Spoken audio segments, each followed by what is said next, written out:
VoyageSNCF.com, tout le monde connaît normalement, donc premier e-commerçant de France, une très belle année cette année puisqu'on va faire une croissance à 2 chiffres, et puis une société, un pure player qui a maintenant un historique de 17 ans et qui est un des plus gros succès du web français.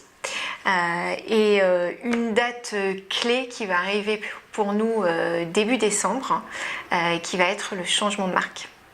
Et le jour où VoyageSNCF.com va devenir WeSNCF.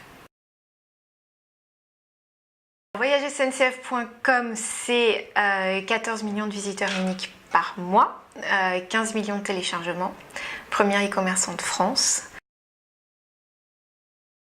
C'est vraiment une nouvelle étape pour VoyageSNCF.com qu'on veut vraiment incarner dans le WeSNCF. VoyageSNCF, ça fait 17 ans que ça existe, c'est un succès incroyable du web. Et là, nos clients nous demandent d'aller plus loin et c'est ce qu'on veut incarner dans WeSNCF. Donc c'est vraiment la volonté d'accompagner nos clients de manière plus claire, plus personnalisée et plus inspirante. Donc une étape stratégique très importante pour nous, qu'on a initiée il y a 2 ans, et une histoire qui va se poursuivre après cette bascule. On a 3 gros enjeux l'année prochaine, la data, le contenu et le branding, avec le changement de marque. La data, c'en est un qui est essentiel. On se pose beaucoup de questions et c'est un sujet sur lequel on est déjà bien présent et qu'on va encore accélérer l'année prochaine, qui est l'activation de toute la partie data. On a 3 grands champs d'application en marketing. On a tout ce qui est autour de la personnalisation de notre expérience. On a un deuxième champ qui est toute la partie algorithme d'achat. Et le troisième, autour de la catégorisation et de la diffusion de notre contenu. Sur la personnalisation, ce qui est très spécifique à VoyageSNCF.com et maintenant WeSNCF, c'est qu'on est un peu le site de tous les Français. On a tout le monde qui vient chez nous avec des profils extrêmement différents. On va avoir des familles qui vont avoir des enjeux logistiques autour de leur voyage. On va être des jeunes qui vont être dans une recherche vraiment du petit prix. On va avoir des pros qui vont être dans l'optimisation de leur temps. Donc des attentes qui sont extrêmement diverses en fait autour de notre site. Notre ambition, c'est de proposer une expérience client qui soit différente pour chacun de ces profils, sachant qu'un utilisateur n'est pas que dans une seule case, c'est-à-dire qu'un matin je vais avoir un voyage professionnel et puis pendant les vacances scolaires je vais voyager avec ma famille. Donc il faut détecter ces contextes d'achat et être en mesure de leur proposer une expérience qui soit la plus adaptée possible au moment de l'achat, en proposant l'offre la plus adaptée, mais aussi sur tout l'accompagnement, puisque toute la préparation du voyage va être très différente entre le moment où je vais acheter et le moment où je vais voyager.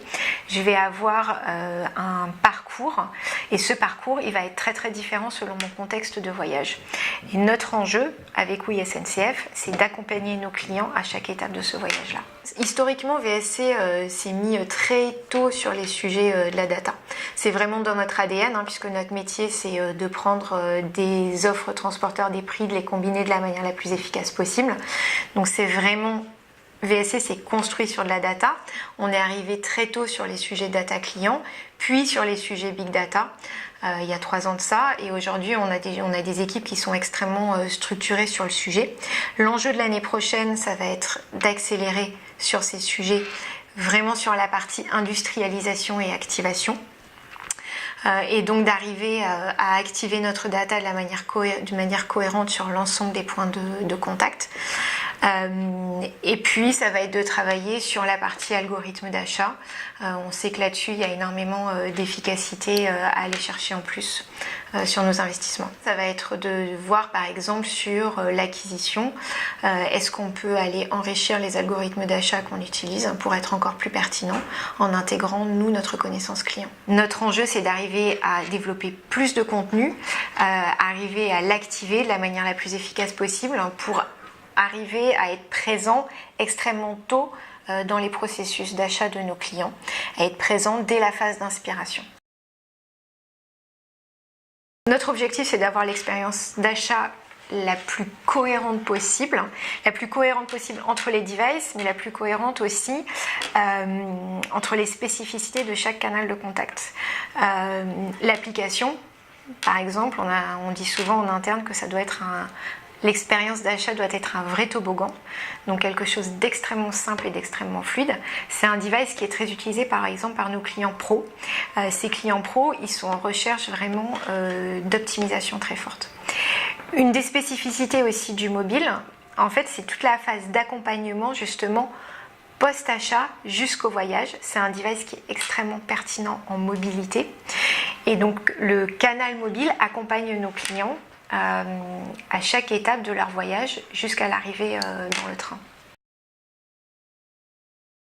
L'enjeu du contenu, c'est d'être là dès la phase d'inspiration. C'est quelque chose qui est extrêmement important pour nous, en fait, c'est de pouvoir être présent dès que le client se pose la question de qu'est-ce qu'il va faire.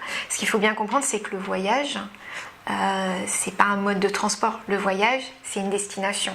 C'est qu'est-ce que je vais aller faire, qu'est-ce que je vais aller vivre sur place. Et donc, pour nous, il faut qu'on arrive à accompagner nos clients dès le moment où ils vont se poser cette question-là, jusqu'au moment, en fait, où, très tard dans le process, je vais être dans la phase d'organisation de mon voyage sur place. On a des équipes qui travaillent effectivement sur la production de contenu. On a des équipes qui produisent du contenu qui sont internalisés, donc c'est plutôt du rédactionnel. On source aussi du contenu à l'extérieur, avec des influenceurs notamment. Notre ambition, c'est d'aller plus loin, d'aller par exemple vers de la vidéo et de trouver une manière de diffuser ce contenu de la plus large possible, que ce soit dans notre écosystème ou dans l'écosystème extérieur. On a aussi des vrais partenaires sur ce sujet-là, puisque voyagesncf.com est maintenant, oui, est très présent dans l'écosystème du tourisme. Donc on travaille avec des CRT, avec des offices du tourisme pour développer ce contenu-là. Et ce contenu va trouver vraiment son exposition dans une partie du site qui est importante pour nous et qui fait partie d'un des piliers de la marque Oui SNCF, qui s'appelle Oui des régions. On va retrouver tout ce contenu-là exposé, à la fois du contenu sur que faire à destination et puis aussi du contenu sur comment se déplacer en région avec les transports du groupe SNCF. Aujourd'hui, on arrive à mesurer l'impact du contenu sur le business, notamment en termes d'apport de trafic et de typologie de trafic apporté. Pour nous, c'est un vecteur qui est important puisque ça nous permet d'aller adresser des cibles nouvelles. Le branding, forcément un sujet clé l'année prochaine avec la naissance de Oui SNCF. On va avoir un plan média l'année prochaine qui va être significatif avec du offline, du online. Et donc l'enjeu de l'exécution de ce plan média-là va nous occuper beaucoup. L'intérêt de faire partie de ce jury, c'est vraiment l'inspiration. C'est d'aller chercher des nouvelles idées, des nouveaux partenaires, des nouvelles rencontres. C'est un lieu d'échange.